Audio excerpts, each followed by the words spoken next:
అన్నా నమస్తే. భారతదేశం 140 కోట్ల జనాభా, యూరోప్ మొత్తం కలిపితేనే 70 కోట్లు. చాలామంది విదేశాల నుంచి గమనించేవాళ్ళు మన భారతదేశం అంటే కేవలం హిందీ మాట్లాడతాం అనుకుంటారు.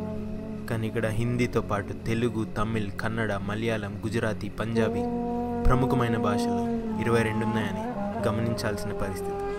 ప్రస్తుతానికి మన దేశాన్ని ఒక కాంటినెంట్గా గమనిద్దాం.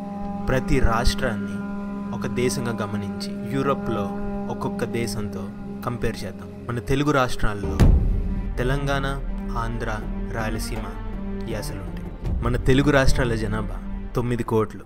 అలాగే మన యునైటెడ్ కింగ్డమ్ తీసుకుంటే గ్రేట్ బ్రిటన్లో ఇంగ్లాండ్, స్కాట్లాండ్, నార్దర్న్ ఐర్లాండ్ మరియు వేల్స్ జనాభా 6,50,00,000.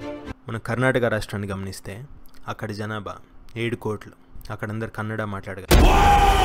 దాన్ని ఫ్రాన్స్తో పోలిస్తే అక్కడ జనాభా 6,50,00,000. అక్కడ అందరు ఫ్రెంచ్ మాట్లాడతారు. అలాగే కేరళ రాష్ట్రాన్ని స్పెయిన్ దేశంతో పోలిస్తే కేరళలో 3,50,00,000 జనాభా, స్పెయిన్లో 4,80,00,000 జనాభా, తమిళనాడులో 8,40,00,000 జనాభా. అక్కడ తమిళ్ మాట్లాడగా రష్యాలో 14,40,00,000 జనాభా, అక్కడ రష్యన్ మాట్లాడతారు. అలాగే జపాన్లో 12 కోట్ల జనాభా, అక్కడ జాపనీస్ మాట్లాడగా మహారాష్ట్రలో 12,60,00,000 జనాభా, అక్కడ మరాఠీ మాట్లాడగా జర్మనీలో 8,30,00,000 జనాభా, అక్కడ జర్మన్ మాట్లాడతారు.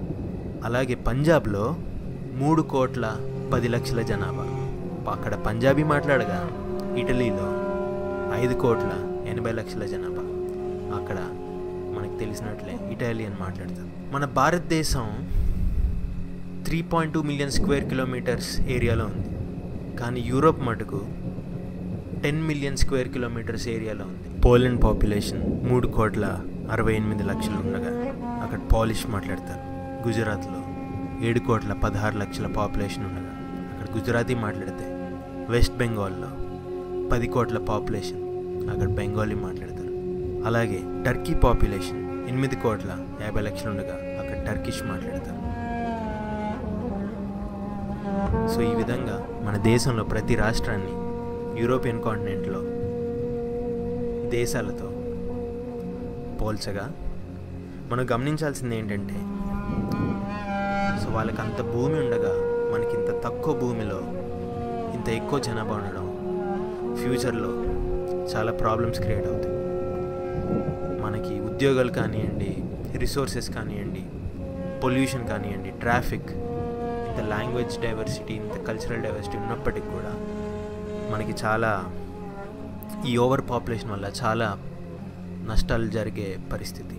సో దీన్ని ఎలాగైనా మనం జనాలకి సరిగ్గా ఎడ్యుకేట్ చేసి మన పాపులేషన్ గ్రోత్ రేట్ని తగ్గించాలని అర్థమయ్యేటట్టు తెలిస్తే అంతే చాలు.